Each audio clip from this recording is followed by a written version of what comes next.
na pole.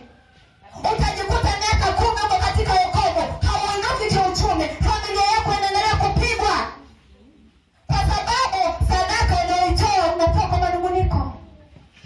Bwana Yesu asifiwe. Palikuwa na mtu Kaisaria, jina lake Kornelio, akida wa kikosi kilichoitwa Kiitalia, mtu mtaua, mchaji wa Mungu, yeye na nyumba yake yote. Naye alikuwa akiwapa watu sadaka nyingi na kumwomba Mungu daima. Akaona katika maono waziwazi kama saa 9 ya mchana, malaika wa Mungu akimjia na kumwambia Kornelio. Akamtazama sana, akaogopa, akasema, kuna nini Bwana?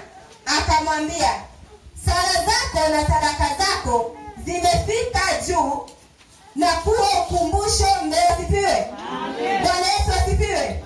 Hapa inasema kwamba sala zako na sadaka zako zimefika juu na kuwa ukumbusho mbele za nani? Unaweza kujikuta unaomba maombi mengi.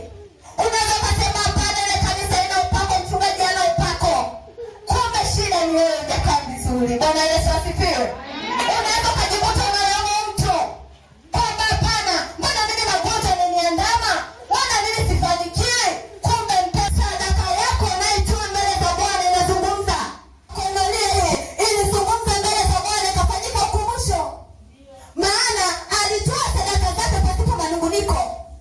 Alitoa sadaka zake yeye hakutazama kwamba ninawapa watu, lakini yeye alitazama ninampa Mungu. Bwana Yesu asifiwe. Haleluya, haleluya. Na ndio maana unaweza kujikuta sadaka, yaani kuanzia Jumatatu mpaka ifikapo Jumapili, yaani unaenda unajua unataka hivi sadaka iko wapi? Unaweza kupekua kale kachenji kilicho baki kale ka kuendelea. Ndio unapita. Je, umepitia pale kachenji umemshikisha leo saa ngapi? Bwana Yesu asifiwe.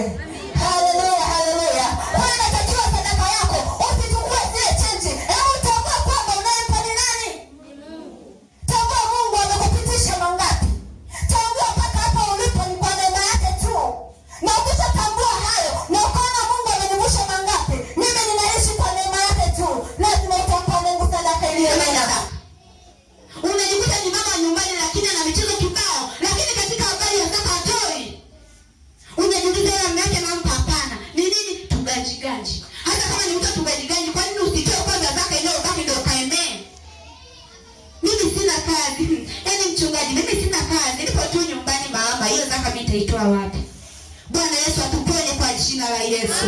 Haleluya, haleluya. Bwana Mungu, haijalishi uko nyumbani, haijalishi una biashara, inatakiwa Mungu tumtolee zaka. Zaka ni kitu ambacho kinafanyika ulinzi kwenye maisha yetu. Haleluya, na Mungu. Bwana Yesu asifiwe. Hapa kwenye zaka tutakwenda kusoma kitabu cha Malaki. Hiki ni kitabu ambacho soma kitabu cha Malaki.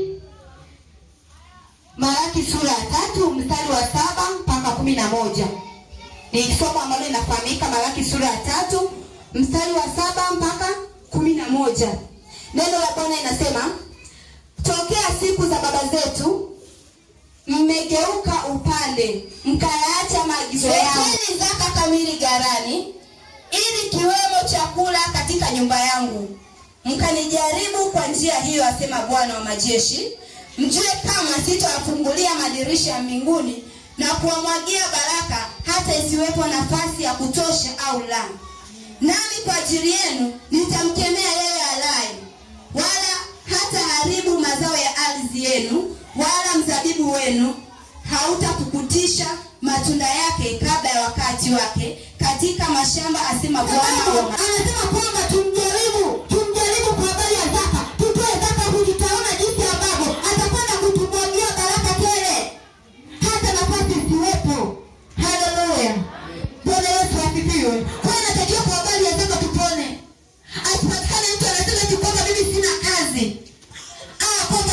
Ngoja tu awamu hii. Hivi mmepewa pata shilingi ngapi? Yamkini umepata 100,000. Faida. Mungu ni shilingi ngapi? 10,000. Unasema sasa hii 10,000 kumpa Mungu.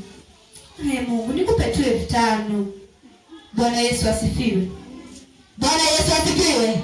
Bwana Yesu asifiwe.